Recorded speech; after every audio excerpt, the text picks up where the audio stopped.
नमस्कार दोस्तों, आपका स्वागत है हमारे चैनल पर, जहां हम लाते हैं ऐसी कहानियां जो दिल को छू जाती हैं और हमें इंसान की सच्ची भावनाओं से रूबरू कराती है। आज हम लेकर आए हैं एक ऐसी कहानी जो खामोशी से शुरू होती है और सच के तूफान पर खत्म। यह कहानी है द साइलेंट पेशेंट, जिसे लिखा है एलेक्स माइकलडिस ने। दोस्तों, कहानी की नायिका है एल्शिया बेरेंसन, लंदन में रहने वाली एक मशहूर पेंटर। एल्शिया की जिंदगी बाहर से बिल्कुल परफेक्ट दिखती है। एक खूबसूरत घर, एक प्यारा और देखभाल करने वाला पति ग्रेबियल और एक सफल करियर। लेकिन कभी कभी जो जिंदगी बाहर से परफेक्ट लगती है, उसके अंदर दरारें बहुत गहरी होती हैं। एक रात गैब्रियल देर तक काम पर था। जब वो घर लौटा तो उसके पड़ोसी ने गोली चलने की आवाज सुनी। पुलिस आई और जो नजारा सामने था वो किसी डरावनी पेंटिंग से कम नहीं था। ग्रेबियल कुर्सी पर बंधा हुआ था, चेहरे पर 5 गोली के निशान, और उसके सामने खड़ी थी एल्शिया, हाथ में बंदूक, चेहरे पर खून के छींटे और आंखों में एक अजीब सी शांति। वो कुछ नहीं बोली, न चीखी न भागी, बस खामोश खड़ी रही। उसने सिर्फ एक ही चीज कही।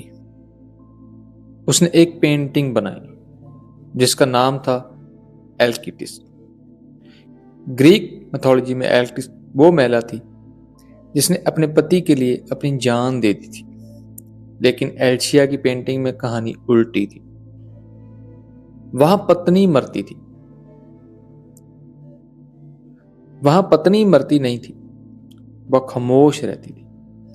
कोर्ट में एल्शिया एक शब्द नहीं बोलती।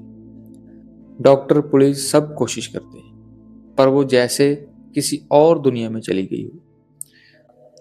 उसे द ग्रेम नाम के मेंटल हॉस्पिटल में भेज दिया जाता है। वहीं से उसका नाम पड़ता है द साइलेंट पेशेंट, खामोश मरीज।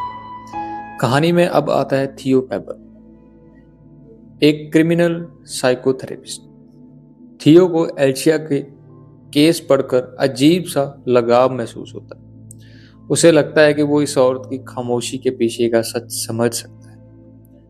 वो द ग्रेव में नौकरी लेता है और धीरे धीरे एल्शिया के अतीत में उतरने लगता है। वो उसकी डायरी पढ़ता है जहाँ एल्शिया अपने डर, अपने बचपन और अपने पति के साथ रिश्तों के बारे में लिखती है। एल्शिया का बचपन आसान नहीं था। उसके पिता ने एक बार कहा था, काश तू घर जाती और तेरी माँ की जगह। ये शब्द उसकी आत्मा में चुभ गए थे। वो हमेशा प्यार को पाने की कोशिश करती रही, पर हर बार उसे दर्द ही मिला। थियो को समझ आता है कि एलिशिया की खामोशी शायद किसी गहरे ट्रॉमा का परिणाम है। लेकिन कहानी यहां से अजीब मोड़ लेती है। थियो ये जानने की कोशिश करता है कि ग्रेबियल की हत्या से पहले क्या हुआ था।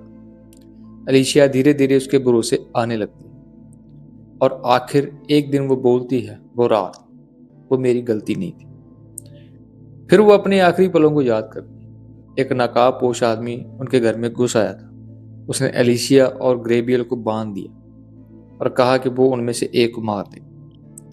फिर उस नकाबपोश ने ग्रेबियल से पूछा, क्या तुम अपनी पत्नी के लिए मर सकते हो? ग्रेबियल चुप रहा, वो कुछ नहीं बोला।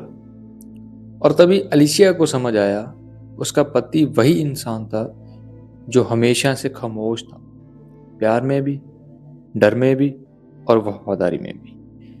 एलिशिया ने बंदूक उठाई और उसे गोली मार दी। लेकिन दोस्तों, अब असली सच्चाई आती है।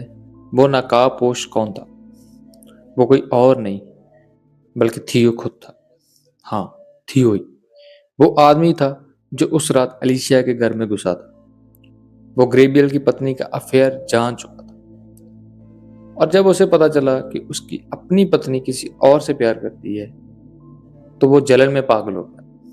वो एलिशिया के घर गया, उसे और ग्रेबियल को बांधा और सब सिखाने की कोशिश की। पर जब ग्रेबियल ने अपनी पत्नी के लिए कुछ नहीं किया, एलिशिया ने उसी पल उसे गोली मार दी। फिर उसने वो पेंटिंग बनाई और खामोश हो गई, क्योंकि वो सब कुछ कह चुकी थी अपनी कला के जरिए। कहानी के अंत में अलीशिया थियो की सच्चाई समझ आती है और अपनी डायरी में लिख देती है, थियो फैबर वही आदमी है। थियो ये डायरी पढ़ता है, लेकिन तब तक देर हो चुकी होती है। सच सामने आ चुका होता है। पुलिस आती है और थियो गिरफ्तार हो जाता है। तो दोस्तों, ये थी द साइलेंट पेशेंट की पूरी कहानी। एक ऐसी मनोवैज्ञानिक थ्रिलर जहां प्यार, धोखा, खामोशी तीनों मिलकर एक ऐसा रहस्य बनाते हैं जो आखिर तक आपको बांध कर रखता है। कभी कभी इंसान की चुप्पी उसके सबसे ऊंचे चीखने से ज्यादा कुछ कह जाती है।